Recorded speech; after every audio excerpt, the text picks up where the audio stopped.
Bismillah, Assalamualaikum warahmatullahi wabarakatuh. Alhamdulillah, wassalatu wassalamu ala rasulillah wa ala alihi wa sahbihi ajma'in, amma ba'd. Well, hello there everyone. Uh, at this very special occasion video, uh, I am now currently doing my exam, which is for Internet of Things, and for the topic of my exam now is about the simulation of flood detection. So the exam that I've been doing is about a story exam about uh, a person that has been detecting many faults of flooding in their houses. So he wants to make an Internet of Things system in near of his house to detect flood before the flood happens. So if there is a flood, they are already prepared and already evacuated. So now this is the project that I have been making for this exam. So here the stuff that I use is the board using Arduino Uno. This is a buzzer. This is the ultrasonic sensor for detecting the distance of the water that is the water level of the flood. And also this is the pyometer. So basically, because there is no actual water level sensors in Wokwi, so I use this pyometer as a simulation of how the water flood would do. Okay, now I would like to explain a little bit about the code. So here on the code, this is for defining your basic pins, such as your trigger pin, your echo pin for the ultrasonic sensor. This is for defining the water sensor, or in here we use the pyonometer. Yes. So this is actually one of the parts of in Wokwi because there is no sensor here about water levels. So we use actually potentiometer. Sorry, I just remembered. So yeah, this is called a potentiometer, and we use it to simulate the water level for the flood detection. And after that, this is for defining the water sensor or the potentiometer to the Arduino Uno here. Then this is for the flood prediction. So this would be like the measuring of the flood. At what level will it detect as a warning for a flood to come? And then this is for the buzzer pin to define when if the flood has been detected, the buzzer would turn on. And here's also for defining variables. This is for the duration, the distance, and this is for the water level that we are going to detect.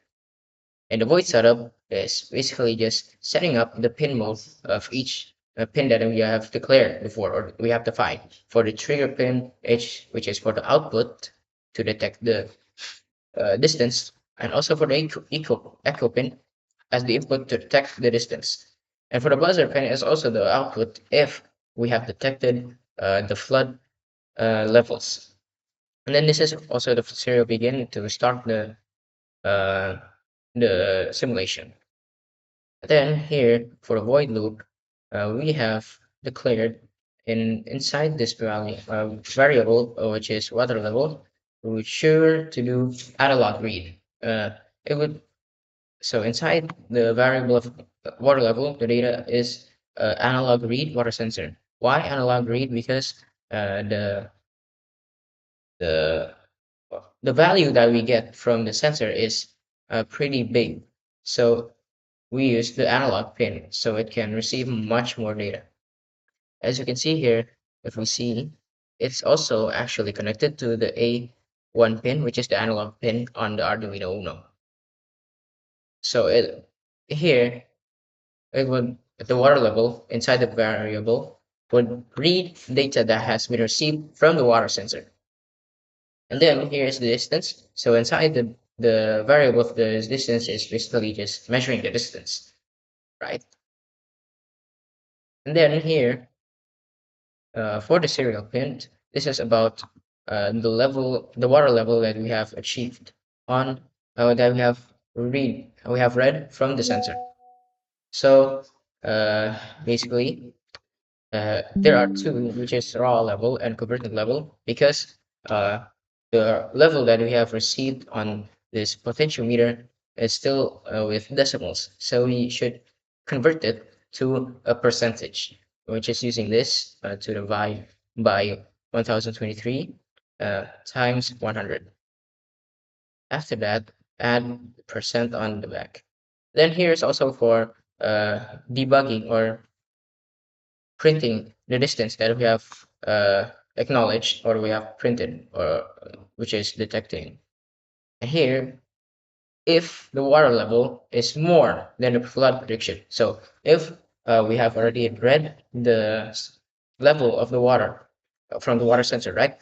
Or the potentiometer in here. If the value is higher than the flood prediction or which is here is 750, so uh, it would turn on the buzzer and also give a warning to people that the flood has been detected. It's a warning, so people can evacuate faster.